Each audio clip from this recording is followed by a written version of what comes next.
Unless you are desperate for a home, desperate for a roof, if you can hold back for a while, I think I think it's better for you. Otherwise, you jump in high, and then if the market corrects itself, you may regret your decision now. Pesanan Encik Khor disampaikan Jumaat lalu semasa mengumumkan berbagai langkah terbaru pemerintah bagi mengawal pasaran hartanah, tindakan kali ke-7 sejak 2009. Ini lebih-lebih lagi memandangkan perangkaan HDB menunjukkan harga flat jualan semula naik 2.5% bagi suku terakhir 2012. Mengapakah langkah-langkah yang diambil sebelum ini kurang berkesan? Oleh kerana kos pembelian yang begitu rendah disebabkan kadar faedah yang rendah sekarang di bank-bank pinjaman dan sebagainya. Ini menyebabkan ramai pembeli sekarang mempunyai kebolehan untuk beli kerana installment pembayaran bulanan mereka adalah rendah. Tidak ada banyak lagi ruang untuk naik lagi saya rasa kerana peraturan-peraturan baru yang dikeluarkan, kerana bekalan perubahan yang dikeluarkan, kerana pertukaran polisi penduduk. Antara langkah terbaru yang berkuat kuasa mulai 12 hari bulan Januari adalah kenaikan kadar cukai stem tambahan atau ABSD bagi pembelian hartanah. Had pinjaman yang boleh diambil bagi tujuan membeli rumah juga turut dikurangkan bagi pembelian hartanah kedua dan seterusnya. Bagaimana agaknya reaksi umum warga, khususnya pemilik atau pembeli flat tentang langkah terbaru pemerintah ini? Government ada melakukan langkah-langkah yang perlu untuk penduduk tetap Singapura. Jadi saya rasa langkah-langkah yang ini tak melibatkan kita.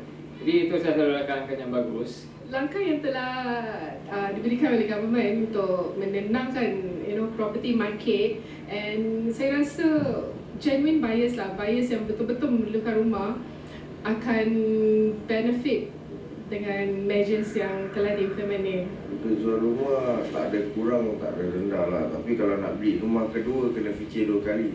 Bukan 2 kali lah, 2-3 kali nak kena fikir. Tak boleh melulu gitu je lah. Bakal pembeli yang mempunyai sekurang-kurangnya satu pinjaman rumah juga perlu membayar deposit lebih tinggi kini. Peraturan terbaru ini dijangka menjejas para pelabur yang sebelum ini menilaikan sektor hartanah sebagai pelaburan yang boleh membawa untung. Bagi mereka yang berspekulasi ataupun suka membeli kerana pelaburan dan sebagainya, mereka perlu berhati-hati kerana oleh kerana harga ni tidak boleh naik dengan melonjak. Dalam pada itu mereka tidak dapat jual dengan harga yang tinggi, dan oleh kerana adanya stamp duty dan sebagainya, kemungkinan mereka akan rugi kalau harganya tidak naik dengan secukupnya. Selain berbagai langkah bagi meredahkan pasaran hartanah yang diperkenalkan pemerintah, bekalan flat yang bertambah juga diharap dapat membantu memenuhi permintaan warga setempat, terutama pasangan muda, serta memastikan harga flat jualan semula terus berada dalam jangkauan kebanyakan penduduk. Kalau kita lihat, orang jangkakan pada 2014, 2014 yang harga rumah akan turun oleh kerana banyaknya BTO yang akan siap.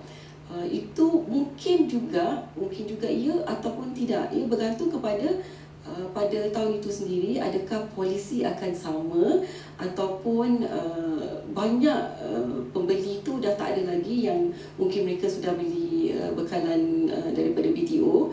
Kalau kita lihat dari segi ekonomi, kalau permintaan tu kurang tapi bekalan dia banyak, apa akan jadi harga? Harga akan turun. Malah tanda-tanda awal bahawa pasaran hartanah semakin redah dapat dilihat, terutama di pasaran flat jualan semula. Apa yang kita dapat perhatikan daripada 3 bulan yang lalu bila kita buat tafsiran yang akan datang ni, kenaikan hanya kecil.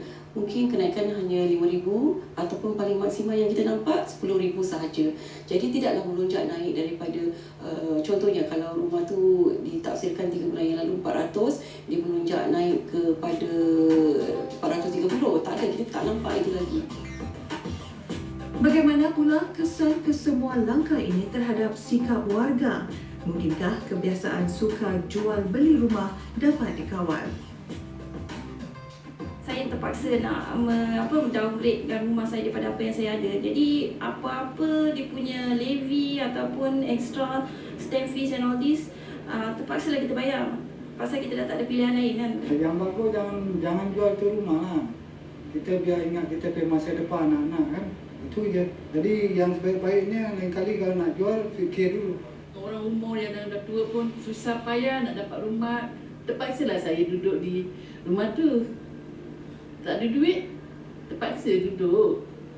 Nak pinjam government terlampau sangat pun saya berhutang-hutang lagi buat apa? Umur kita pun meningkat kan, kadang kita bekerja pun peluangnya agak terhad.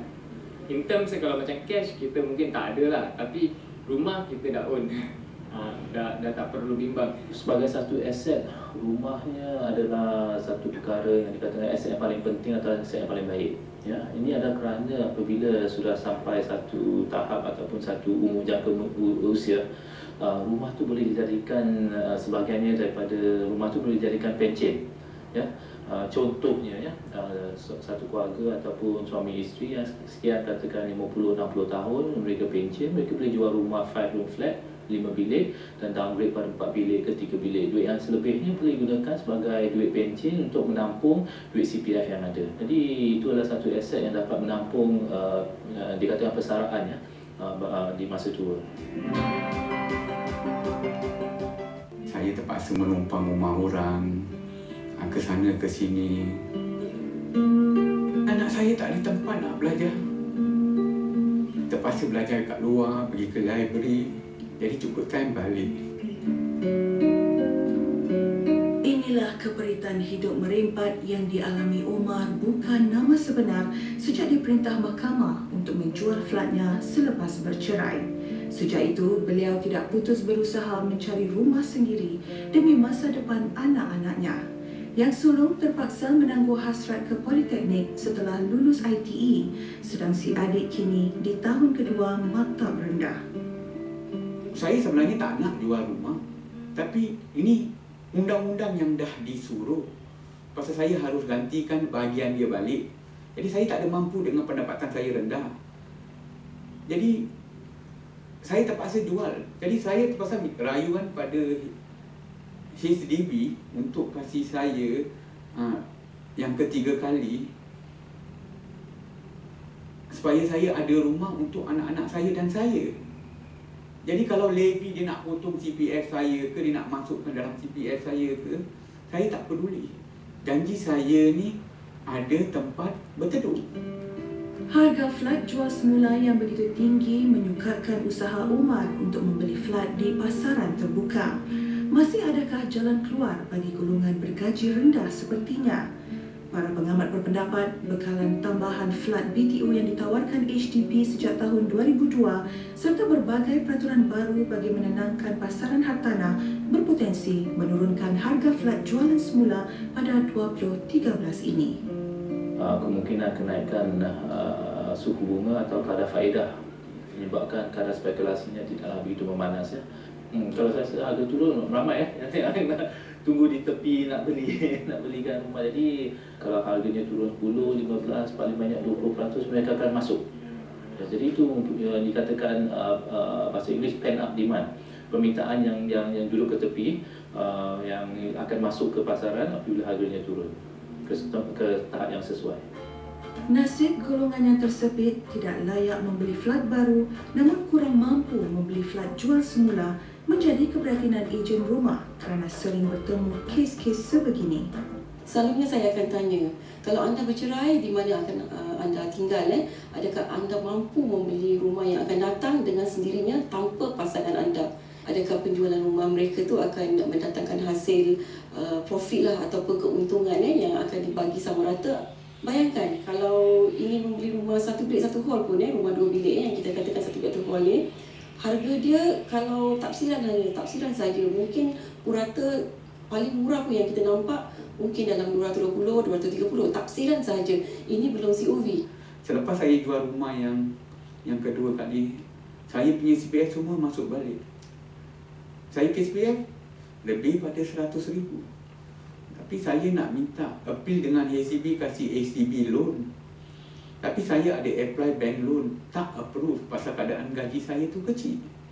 Jadi gaji saya cuma 1,300 je.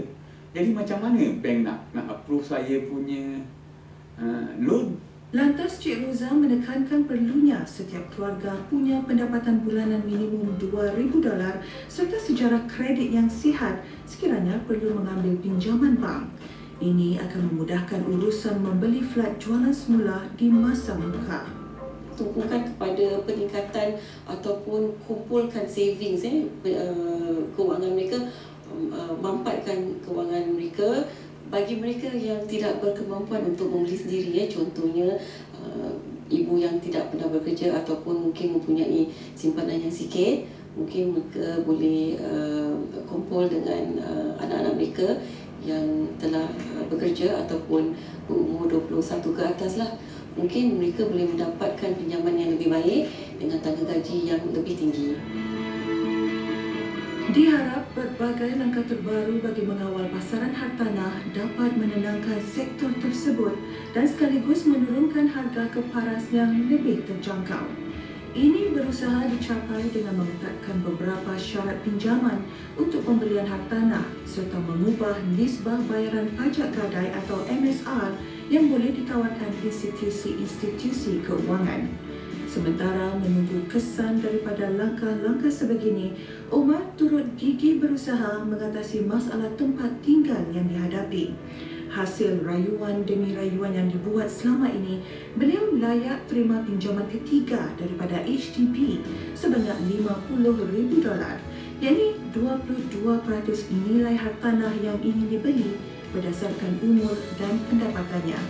Beliau juga telah berusaha mendapatkan bantuan dari pihak CDC serta Pusat Khidmat Keluarga untuk mengatasi masalah yang melilit. Mungkin hemat mak keluarga ni akan tolonglah. Saya bila dengar orang tu cakap nak bantu saya, dia akan interview saya rasa lega. Saya rasa macam terharu. Ada juga pembantu macam dia ni yang selama ni saya tak tahu. Jadi saya harap-harap nasib saya tahun 2013 ni, selepas saya dah di-interview, mungkin ada yang orang prihatin sama saya. Kita kena tengok option-option yang ada. Adakah option A ni baik untuk anda, ataupun option B ataupun option C. Kita kena ada open-minded lah kan, kata orang tu kena lihat dari segi berbagai-bagai aspek kerana ia akan melibatkan masa depan anda. Kena usaha gigih sikit. Jangan ingatkan rumah ni sambil lewa. Jangan. Kalau katakan tunggakan tak dapat bayar, jangan ingatkan sambil lewa. Pertama-tama yang kita harus ingat is rumah.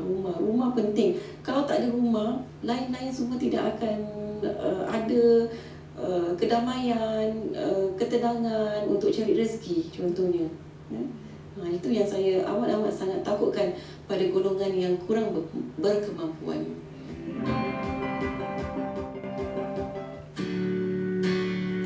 Tidak kira usia, baik yang baru berumah tangga atau sudah memasuki usia senja, isu perumahan sering menjadi keprihatinan utama.